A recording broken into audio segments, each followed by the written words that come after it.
பண்ணிடலாம். ஃபஸ்ட்டு என்ன பண்ணுறோம், வயிற்று பகுதியை என்ன பண்ணுறோம், நல்லா தேய்க்கிறோமா, தொப்புளுக்கு மேலே கை வச்சுக்கணும்.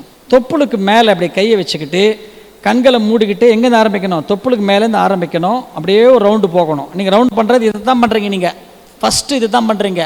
வலச்சுழலாக 3, இடச்சுழலாக 3, மீண்டும் வலச்சுழலாக 3. இதைத்தான் நீங்கள் வந்து ஆக்டிவேட் பண்ணுறீங்க. என்ன பண்ணுறீங்க, நீங்கள் கையை நீங்கள் வந்து தொப்புளுக்கு மேலே அப்படி கையை அப்படி வச்சுட்டிங்கன்னா அப்படி கையை வச்சுக்கிறீங்க. வாழ்க வளமுடன். ஆமாம், இறப்பையினுடைய மேல்புறம், நடுப்புறம், அடிப்புறம், கணையம், வயிறு, மண்ணீரல் பகுதி, பெருங்குடல், அப்படியே வாங்க, ஸ்மால் இன்டெஸ்டைன், கர்ப்பப்பை, சிறுநீர் பை, ஆண்களாக இருந்தால் இங்கே வரும்போதே வித்துப்பை, சிறுகுடல் பெருகுடல் சந்திக்கின்ற இடம், பித்தப்பை, கல்லீரல் ஆகிய பகுதியை மசாஜ் செய்கிறேன். வாழ்க வளமுடன், வாழ்க வளமுடன், வாழ்க வளமுடன். அப்படி 3, வலச்சுழலாக 3, இடச்சுழலாக 3, மீண்டும் வலச்சுழலாக 3. இதைத்தான் நீங்கள் வந்து ஆக்டிவேட் பண்ணுறீங்க. நல்லா இவ்வளோ பெருசு போடணும். இதை சும்மா இங்கேயே இப்படி தொடையக்கூடாது. நல்லா இவ்வளோ சுற்றணும். இது அதுவும் நீங்கள் அழுத்துறது வந்து நல்லா அப்படி நல்லா ப்ரெஸ் பண்ணணும். இதை வெறும் துணியை துடைக்கக்கூடாது. நல்லா அப்படி அழுத்தத்தை கொடுக்கணும். எவ்வளோ அழுத்தத்தை கொடுக்குறோம் பாருங்க, இவ்வளோ அழுத்தத்தை கொடுக்கணும். நீங்கள் இங்கே உள்ளங்கையால் அழுத்தத்தை கொடுக்கணும், விரலால் அழுத்தத்தை கொடுக்கக்கூடாது. பாருங்க எவ்வளோ உறுப்புகளை ஆக்டிவேட் பண்ணுறீங்க பாருங்க. இந்த ஆமாம், இது நிலை 1. அதுக்கப்புறம் என்ன பண்ணுறோம், இங்கேருந்து கை அப்படி எடுத்துன்னு போயிடுறோமா, அப்படியே என்ன பண்ணுறோம், அந்த இடத்த தான் நீங்கள் ஆக்டிவேட் பண்ணுறீங்க. நிலை 2ல் இசிஜி பாயிண்ட்ஸ் எங்கே வைக்கிறாங்க, ப்ளக்கு 6 பாயிண்ட் இங்கே தான் வைப்பாங்க. அதை தான் கை பாருங்கள் இப்படி கை வச்சுக்கணும். இந்த இடத்த இப்படி கை வச்சுக்கிட்டு பாருங்கள், இங்கேருந்து இப்படி அழுத்தும் பொழுது அக்கல் பகுதி, விலா எலும்பு பகுதி பாருங்கள், இது ஒரு உயிரிடங்கள், பிறைத்தாரை அடங்கல். அந்த உயிரிடங்கள் அப்படி பிடிச்சிக்கணும் பாருங்கள். அப்படி பிடிச்சிக்கிட்டு தூக்கிக்கிட்டே இப்படி வரணும்.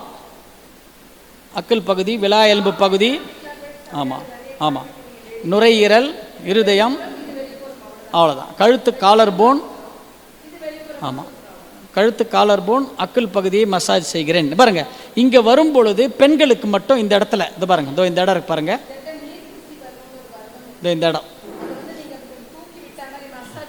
அதாவது இது வந்து இடது பக்கம் மார்பு மட்டும்தான். இந்த பாருங்க அப்படி வந்துட்டு இங்கே வரும்பொழுது பாருங்க, இந்த இடத்த மசில்ஸ் அப்படி தூக்கிட்டு அப்படி விட்டுட்டு அதுக்கப்புறம் இறக்கணும். அது என்ன செய்யுதுன்னா உங்களுக்கு வந்து அபார்ஷன் ஆகுது பார்த்தீங்களா, ஃப்ரீக்வெண்ட்டாக அபார்ஷன் ஆகும் சில பேருக்கு மேரேஜ் ஆனால். அந்த அபார்ஷன் ஆகிறத தவிர்க்கும். உங்களுக்கு இர்ரெகுலர் பீரியடு, மெனோபாஸில் வர பிரச்சனைகள் எல்லாத்துக்குமே ஒரு சிறந்த தீர்வு அது. அதனால் நீங்கள் வரும்போது கொஞ்சம் லைட்டாக இந்த லெஃப்ட் சைடில் மட்டும் என்ன பண்ணணும், இந்த இடத்த கொஞ்சம் இழுத்தா மாதிரி மசாஜ் பண்ணி மசில்ஸ் அப்படி இழுத்துட்டு அப்படி விட்டுட்டு வந்தீங்கன்னா உங்களுக்கு அது பலன் கொடுக்கும். லேடிஸ்க்கு மட்டும் தான், நாட் ஜென்ஸுக்கு. அதுவும் லெஃப்ட் சைடு மட்டும் தான் இருக்கு, ரைட் சைடுல கிடையாது. அது ரைட் சைடுல கிடையாது, லெஃப்ட். ஆமா, இது வந்து நம்ம குடும்பத்துல, உங்க குடும்பத்துல இருக்கிற சின்ன பொம்பளை பசங்க இருக்காங்க பாருங்க, ஏஜ் அட்டெண்ட் பண்ண பொம்பளை பசங்க, இர்ரெகுலர் பீரியட்ஸ் கூட கேக்குங்க. இர்ரெகுலர் பீரியட்ஸ்க்கு ரொம்ப நல்லா கேக்கும் அது. ஏன்னா இன்னைக்கு இருக்கிற பொம்பளை பசங்களுக்குலாம் வந்து இப்போ ஏஜ் அட்டெண்ட் பண்ணிட்டாங்கன்னா 6 மாசத்துக்கு ஒரு தடவை, வருஷத்துக்கு ஒரு தடவை தான் அவங்களுக்குலாம் வந்து மென்சஸே வருது. அதை ரெகுலரைஸ் பண்ணுறதுக்கு இந்த நீர்பிசி வர்மம் தான்.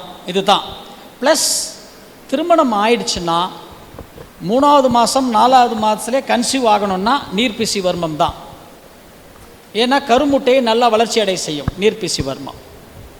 இன்றைக்கி இருக்கிற பெண் குழந்தைகளுக்கு நிறைய பேர் இன்றைக்கி வந்து உடனே வந்து கன்சீவ் ஆக மாட்டேங்கிறாங்க. நிறைய பிரச்சனை இருக்குது. 10ல் 5 பேருக்கு அந்த பிரச்சனை இருக்குது. ப்ளஸ் ஏற்கனவே திருமணம் ஆனவர்கள், குழந்தை பெற்றவர்களுக்கு வந்து அந்த மெனோபாஸ் பீரியடை சக்ஸஸ்ஃபுல்லாக பண்ணணும்னா நீர்பிசி வர்மத்தை தான் ஆக்டிவேட் பண்ணணும். நல்லா அப்படி வரணும். அப்படி 3 3 3. அதுக்கப்புறம் இந்த பக்கம் வச்சுக்கணும். வெளிச்சுழலாக 3, இருதயம் தவிர மிச்ச எல்லா உறுப்புகளும் நல்லா இவ்வளோ தூரம் வரணும். இந்த பிறைதார இடங்களை அழுத்திக்கிட்டே வரணும். ஏன்னா இதுதான் வந்து அடப்ப காலம்னு இங்கே இருக்குது. இந்த இடத்துல இங்கேயும் இருக்குது. சளி பிடிச்சதுன்னா நம்ம என்ன பண்ணுறோங்க, ஏன்னா விக்ஸு அது மாதிரிலாம் போட்டு தேய்க்கிறோம் இல்லைங்களா. சளி பிடிச்சிச்சு, ஒருத்தருக்கு மூச்சு திணறல் ரொம்ப அதிகமாக இருக்குது, ஆஸ்மா பேஷண்ட்டாக இருக்காங்க, வீட்டில் இருக்கவங்க, இல்லை ப்ராங்கடிஸ்ன்னு சொல்லுவாங்க, குழந்தைங்களுக்கு, பெரியவங்களுக்கு எல்லாருக்குமே நம்ம தேய்க்கும் போது என்னென்னா அந்த விக்ஸு தைலம் தேய்க்கும், கற்பூராதி தைலம் அது மாதிரி ஏதாவது அப்ளை பண்ணிவிட்டு நீங்கள் எப்படி தேய்க்கலாம் அப்படின்னா அந்த நல்லா இப்படி அப்ளை பண்ணிடணும். ஃபஸ்ட்டு ஒரு 1/2 மணி நேரம் ஊறணும். இப்படி சைடில் பின்பக்கமும் அப்ளை பண்ணணும். இப்படி மேலேருந்து அப்ளை பண்ணணும். இப்படி கீழே தேய்ச்சி இப்படி இப்படி இப்படி தேய்ச்சிடணும். தேய்ச்சி விட்டுருணும். நீங்கள் கைகளை வச்சு கையில் நகை இருக்கக்கூடாது. ஒரு 10 நிமிஷம் கழிச்சு இப்படி நல்லா பிடிச்சிக்கணும். அவங்க யாராவது முன்னாடி லங்ஸை வந்து விரிச்சு விடணும். அப்படி இப்படி விரிச்சு இப்படி பண்ணிட்டு அதே மாதிரி ஃப்ரண்ட்ல அதே மாதிரி விரிச்சு இப்படி லங்ஸை விரிச்சு விட்டுடணும். இந்த மார்பு பகுதியை இப்படி கிழிச்ச மாதிரி நீங்கள் கிழிச்சதுல இந்த பாயிண்ட்ஸ் ஆக்டிவேட் பண்ணி இந்த சைடு இந்த இதுதான் வந்து அந்த அடப்ப காலம். இதுதான் நீங்கள் மசாஜ் பயிற்சியில் ஆக்டிவேட் பண்ணுறீங்க. அடப்ப காலமாக ஆக்டிவேட் பண்ணோம். பிறகு வருவோம். இது என்ன பண்ணணும்னா நல்லா வேகமாக 1 2 3 கீழே நிறுத்தணும். திரும்ப 1 2 3 திரும்ப 1 2 3 பண்ணிட்டு இந்த ரிப்பு முடியுது பார்த்தீங்களா, இந்த இடத்துல இப்படி இப்படி தேய்ச்சி விட்டிங்கன்னா ப்ரீத்திங் ஃப்ரீ ஆகிடும். மேலேருந்து கீழே வாயில மூச்சு விடுறவங்க கூட மூக்கில் மூச்சு விட ஆரம்பிச்சிருவாங்க. நல்லா மூச்சு ஃப்ரீயாக இருக்கும், ப்ரீத்திங் ஈஸியாக இருக்கும். சரிங்களா?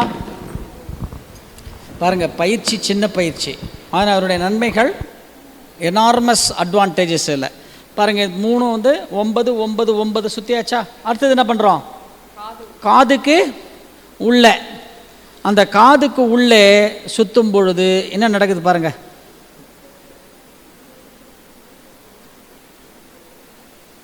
காதுக்கு உள்ள கையை விட்டுட்டுமா? காதுக்கு உள்ள கையை விட்ட உடனே அப்படியே விடக்கூடாது. காதுக்குள்ள இப்படி கையை விட்டு நல்லா அழுத்திக்கிட்டு ஸ்பீக்கர் பாக்ஸை அப்படி மேலே தூக்கணும். பாருங்க, இன்சர்ட் அப் 1 2 3 1 2 கிளாக்வைஸ் கிடையாது, வெளிப்புற சுழற்சி உள்புற சுழற்சி 3. ஸ்பீக்கர் பாக்ஸ் அப்படி இறக்கி வச்சுட்டு கையை வெளில எடுக்கணும். சரிங்களா? இப்போ பண்ணலாமா? ரைட், கை வைங்க. எல்லாரும் என்ன பாருங்க, ஊமப்படம் மாதிரி தான். இப்போ ஒருத்தருக்கும் காது கேட்காது. இப்போ எல்லாரும் என்னையே பாருங்க. இன்சர்ட் அப், அப்படியே தூக்கி வச்சுக்கங்க.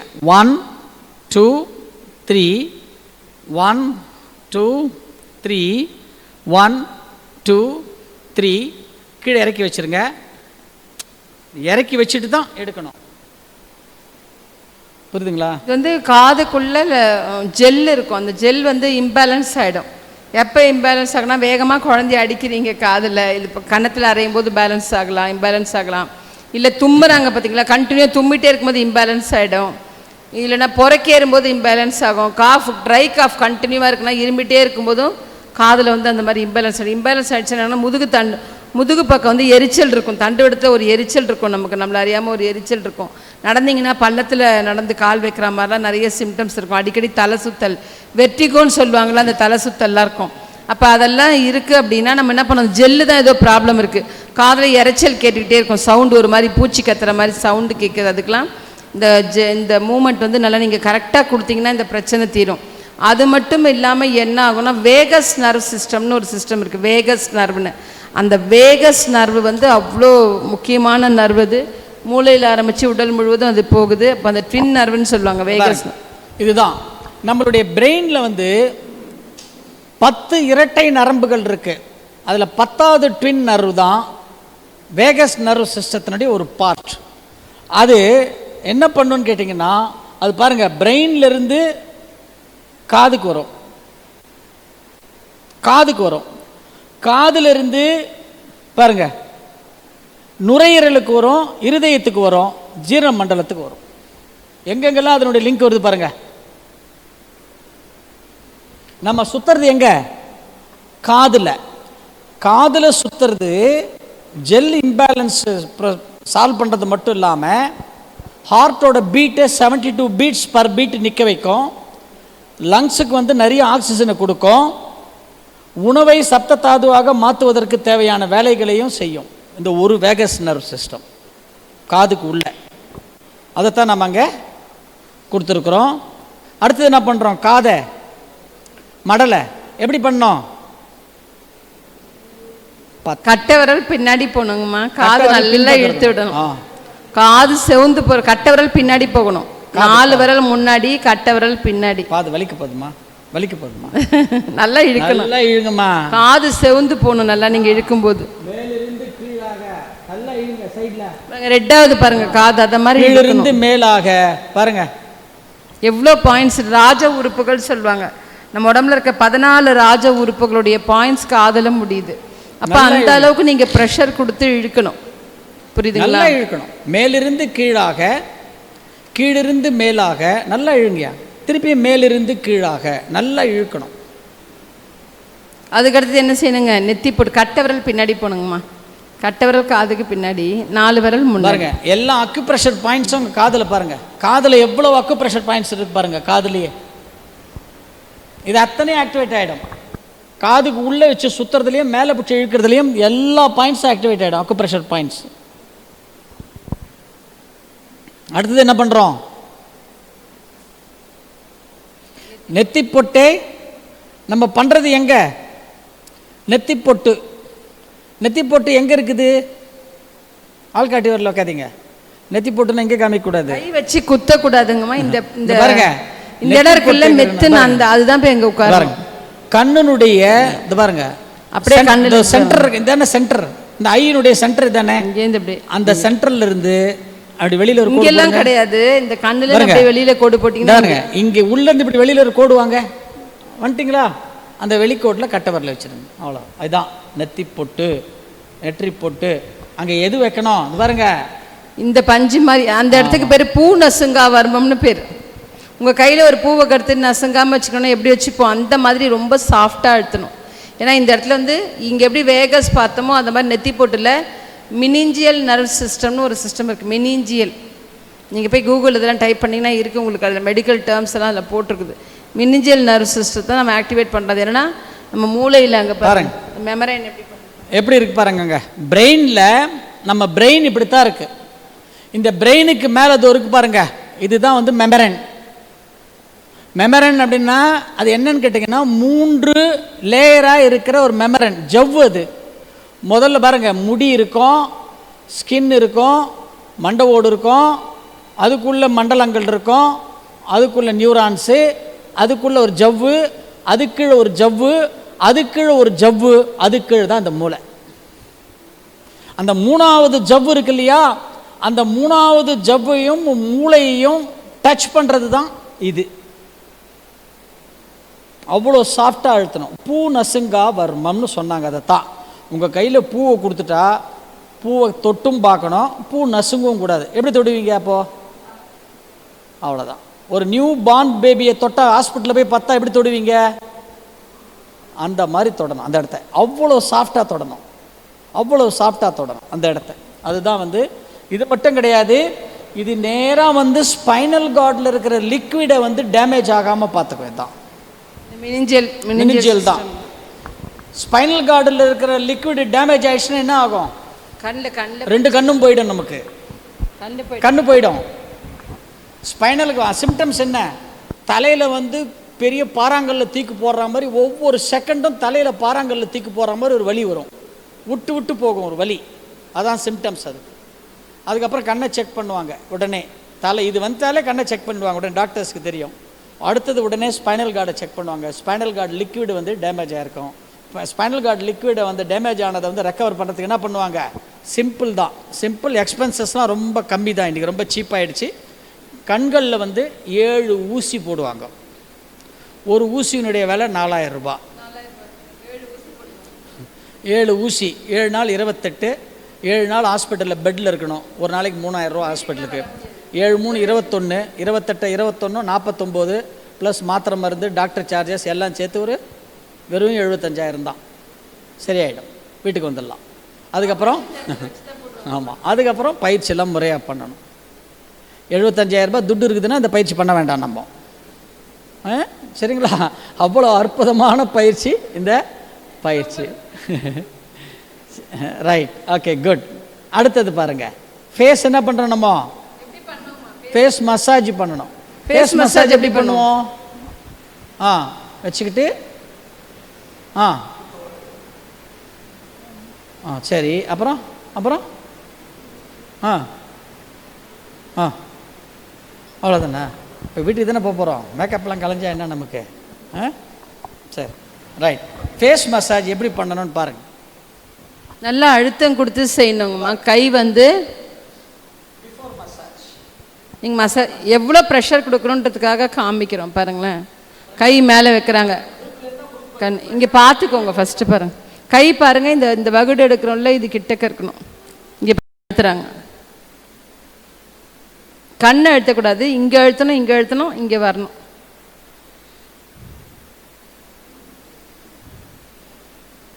பேக்கில் வரும்போது எப்படி வராங்க பாருங்கள், ரிவர்ஸில். என்னாச்சு ஃபேஸில்? இது மாதிரி ஆகணும். நீங்கள் கொடுக்கும் ரெட் ஆச்சுங்களா? ரத்த ஓட்டம் எப்படி தெரியுது?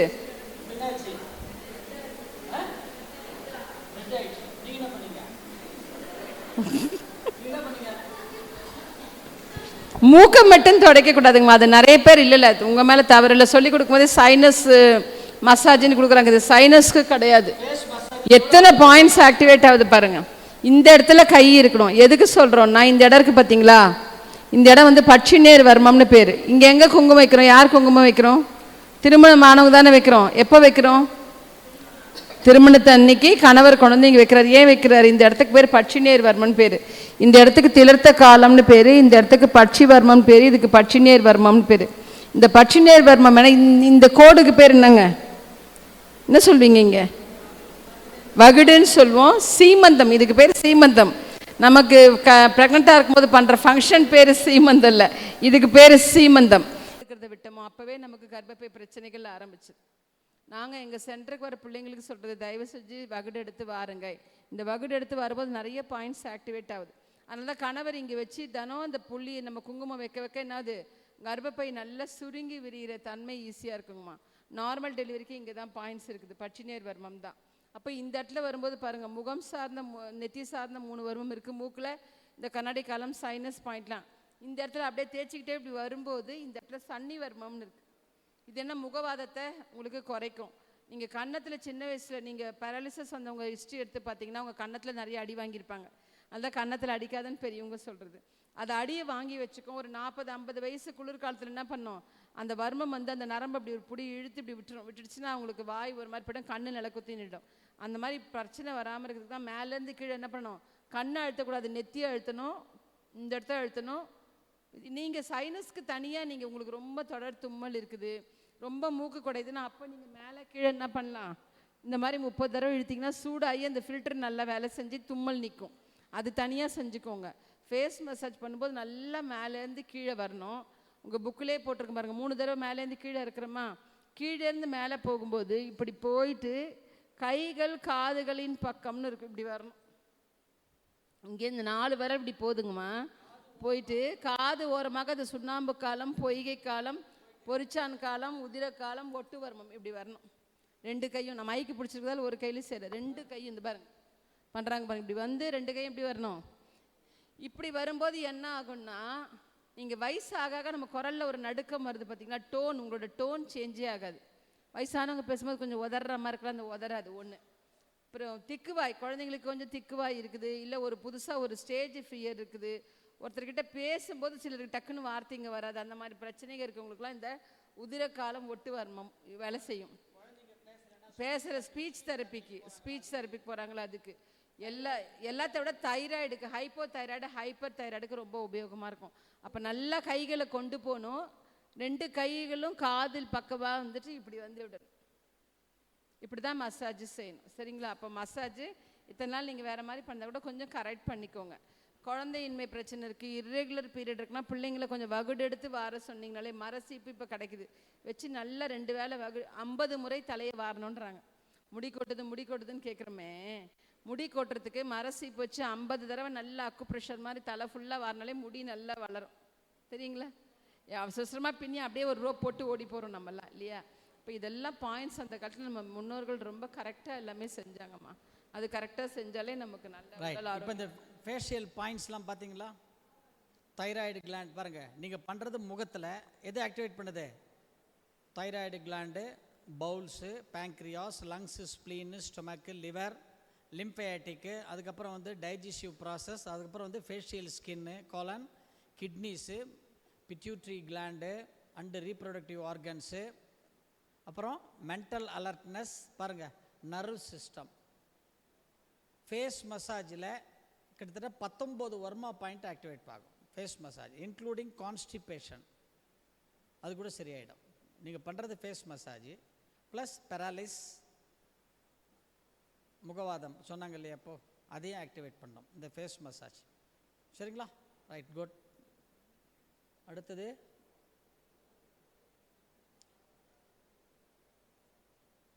14 பாயிண்ட் அக்குப்ரெஷர், லாஸ்ட் எக்ஸசைஸ்.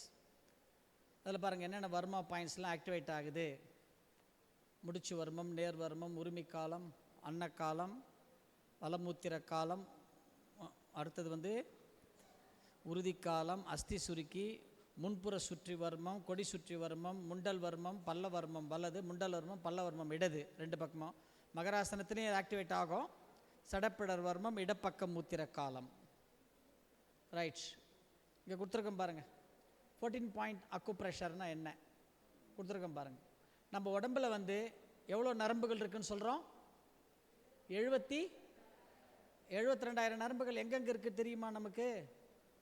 பாருங்க, இதுதான் நம்ம உடம்புல இருக்க 72,000 நரம்புகள் எங்கெங்கே இருக்கு பாருங்க.